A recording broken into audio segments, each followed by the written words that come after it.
제2공항과 관련해 일방적인 여론몰이에 대한 우려와 함께 입지 정보가 사전에 유출됐다는 의혹이 도의회에서 제기됐습니다. 중산간에서 사설 지하수 개발이 사실상 금지됩니다. 지하수 고갈과 오염을 막기 위해 공공관리가 강화됩니다. 소유자와 운행자가 다른 이른바 대포트럭을 전국적으로 유통시킨 조직이 경찰에 적발됐습니다. 제주에도 26대가 팔렸습니다. 최근 잦은 비로 감귤뿐만 아니라 월동 채소도 피해를 입고 있습니다. 작물이 웃자라면서 상품성이 떨어지고 병해충 확산 우려도 커지고 있습니다.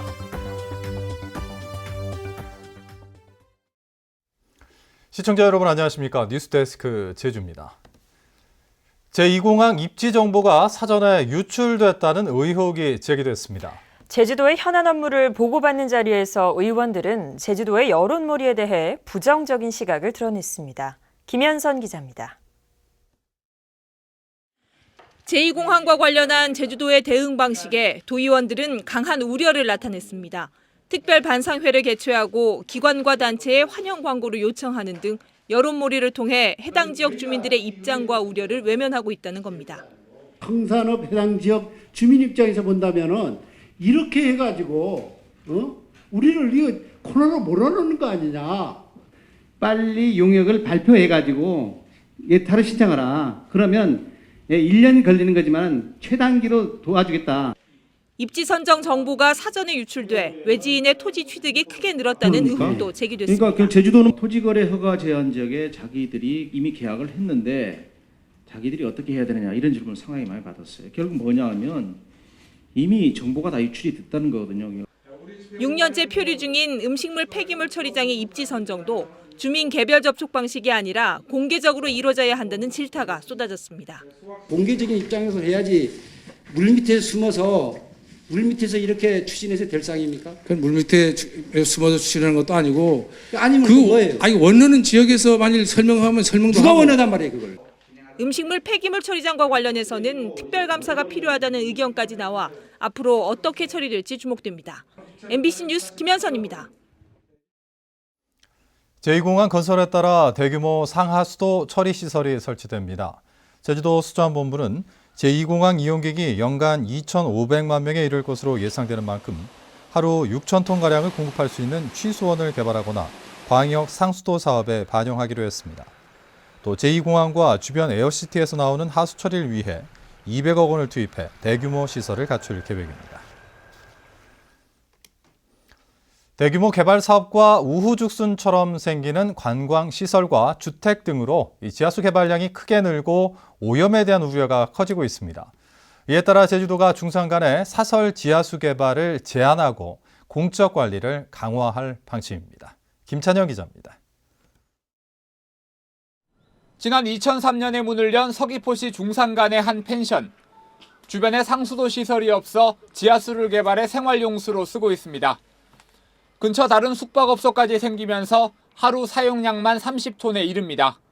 처음에 이쪽에 상수도가 들어와 있지 않았고 그리고 건물 허가를 받으려면 이제 물 이용 조건이 충족이 돼야 되는데 앞으로는 이런 사업자나 개인에게 지하수 개발이 허가되지 않습니다.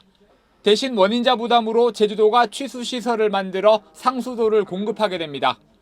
사설 지하수 개발을 억제하고 공공관리를 강화하겠다는 겁니다. 또 상수도 요금의 3분의 1 수준인 지하수 요금도 현실화할 방침입니다. 특히 무분별한 개발 사업으로 지하수 고갈과 오염이 우려되는 중산간 지역은 특별관리구역으로 지정하기로 했습니다. 그 맨 위쪽에 됩니다. 맨 위쪽에 대해서 오염원이 들어가기 시작하면 밑에까지 전부 오염이 되기 때문에 그런 거를 예방하기 위해서 저희들이 특별관리구역으로 지정을 하겠다는 얘기입니다. 제주도는 내년 2월까지 이 같은 내용으로 지하수 관리 조례를 개정할 계획입니다. 하지만 이미 개발이 허가된 사설 지하수는 3,500여 공으로 전체 75%를 차지하고 있는 만큼 철저한 점검과 보완 계획이 필요하다는 지적입니다. MBC 뉴스 김찬년입니다. 소유자와 운행자가 다른 이른바 대포트럭을 전국적으로 유통시킨 조직이 경찰에 적발됐습니다. 근저당이 설정돼 소유권 이전이 불가능한 트럭을 싼 값에 사들인 뒤 채석장과 공사장 등에 팔아 수억 원의 부당이득을 챙겼습니다. 이소연 기자가 취재했습니다. 채석장에서 덤프트럭이 자갈을 싣기 위해 이동합니다. 그런데 트럭에 붙여진 번호판은 가짜. 다른 차량의 번호판을 붙인 겁니다.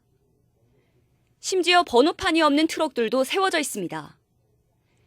채석장 대표가 근저당이 잡혀 소유권 이전이 불가능한 트럭을 싼값에 사서 운행하고 있는 겁니다. 이 같은 대포 덤프 트럭을 전국에 유통시킨 62살 이모 씨의 집에서 수십여 개의 차량 번호판이 발견됐습니다. 이거 이제 찍어낸 것들인데? 이 씨는 시세의 40%의 차를 사들인 뒤 비싼 값에 브로커들에게 넘기는 수법을 썼습니다. 경찰은 이 씨를 비롯한 대포 덤프트럭 유통업자 5명을 적발해 2명을 구속하고 3명을 불구속 입건했습니다. 이들이 전국에 유통시킨 트럭은 430대로 15억 원의 이익을 챙겼습니다. 차대번호 확인한 다음 그다음에 시청에 그 차대번호의 등록 원본을 찍고 소유자를 찾아야 됩니다. 그건 현실적으로 불가능합니다. 전국에 있는 차들을 쫓아가가지고 그나마 제주에 있던 차들이 차례번호와 차량 번호가 불일치를 해가지고. 경찰은 대포 트럭을 사들인 제주도 내 채석장 대표 등 9명을 건설기계관리법 위반 혐의로 입건했습니다. 경찰은 장기적으로 정기검사를 받지 않은 대포 차량의 경우 사고 위험이 높은 데다 탈세 등 범죄에 악용될 수 있다며 단속을 강화한다는 방침입니다. MBC 뉴스 이소연입니다. 땅값 상승을 노려 임야를 불법 훼손한 60대에게 이례적으로 실형이 선고됐습니다. 제주지방법원 형사 3단독은 지난 6월 제주시 조천읍의 임야 5,200제곱미터를 불법으로 훼손한 혐의로 기소된 61살 김모 피고인에게 징역 8월의 실형과 함께 벌금 2천만 원을 선고하고 법정 구속했습니다. 재판부는 마방 목지를 조성하려 했다는 피고인의 주장을 인정할 증거가 없고 원상 회복 의지도 없어서 땅값 상승을 노린 불법 훼손으로 판단돼 엄한 처벌이 불가피하다고 밝혔습니다. 이달 들어 잦은 비 날씨가 이어지면서 감귤뿐만 아니라 월동 채소도 피해를 입고 있습니다. 작물이 웃자라면서 상품성이 떨어지고 병해충 확산 우려도 커지고 있습니다. 권혁태 기자가 보도합니다. 모처럼 비가 그치면서 서둘러 쪽파 수확에 나선 농민들. 하지만 표정은 최근 어둡기만 합니다. 잦은 비로 웃자라면서 힘없이 쓰러진 쪽파가 4분의 1 정도나 돼서 당장 팔로가 걱정입니다. 비가 많이 오면은 이걸 뽑지를 못해요. 뽑지를 못하면 이걸 어떻게 육지로 보낼 수가 없으니까 너무 커버리니까 이건 뭐 어떻게 대책이 없습니다. 제주의 대표적인 월동 채소인 브로콜리와 양배추도 마찬가지. 브로콜리는 웃자란 데다 꽃대가 너무 커져서 상품성이 크게 떨어졌고 양배추는 잎 사이가 벌어지는 통터짐 현상이 발생하고 있습니다. 이달 들어 내린 비의 양은 지역별로 100에서 238mm, 평년에 비해 4배 이상 많다 보니 양분 흡수가 빨라져 웃자람이 심한 겁니다. 노지감귤은 껍질이 수분을 흡수해 썩거나 떨어지는 열매가 늘고 있습니다. 여기에다 병해충 확산 조짐까지 일고 있어 그야말로 엎친 데 덮친 격입니다. 특히 이제 한번 병해충이 와버리면은 이제 수확하는데 상당히 그 지장을 초래하기 때문에 사전에 충분히 이제 병이 오기 전에 사전 예방 차원에서 병해충을 방지해 주는 게 좋습니다. 이번 주말까지 비 날씨가 이어질 것으로 예보된 가운데 농민들은 때 아닌 늦가을 장마에 애를 태우고 있습니다. MBC 뉴스 권혁태입니다. 제주지방은 오늘 고기압의 가장자리에 들어 대체로 흐린 날씨를 보였습니다. 오늘 낮 최고 기온은 고산 12.7, 성산포 13.8, 제주시 15.1도 등으로 어제보다 3도 정도 낮고 바람이 불어 쌀쌀합니다. 내일 새벽부터 비가 시작돼 금요일 오전까지 5에서 20mm의 강수량을 기록하겠고 내일은 기온이 더 떨어져 내일 밤에는 한라산 정상 부근에 눈이 올 가능성이 높다고 기상청은 예보했습니다. 해안절벽이 무너지면서 안전성 문제가 제기됐던 중문 신라호텔 전망대가 철거됩니다. 호텔 신라는 외부 기관에 의뢰해 정밀 안전 진단을 벌인 결과 절벽 추가 붕괴 우려가 없고 건물 안전성에도 문제가 없지만 건물을 철거하고 경사면 보강 공사를 하기로 결정했다고 밝혔습니다. 한편 지난 7월 집중호우로 중문 색달해변 절벽이 무너지면서 호텔 전망대의 안전성과 경관 사유화 논란이 일었습니다. 제주의 전기차 보급 정책이 정부 중장기 계획에 반영돼 원활한 사업 추진이 기대됩니다. 산업통상자원부는 2030년까지 전국에 100만 대의 전기차를 보급하고 시내버스 3만 3천 대를 전기차로 교체하는 내용의 에너지 신산업 확산 전략을 발표했습니다. 또 제주도에 운행하는 모든 차량을 전기차로 전환하고 급속 충전기 4,360넉 대를 설치하기로 했습니다. 예래 휴양형 주거단지 공사 재개를 위한 제주특별법 개정안이 이번 정기국회에서 처리될지 주목됩니다.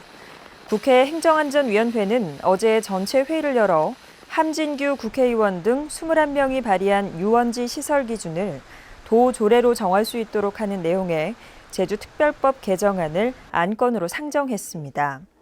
하지만 처리 법안이 400개나 되고 일부 야당 의원들이 반대하고 있어서 법안 심사 소위 통과는 장담할 수 없는 상황입니다.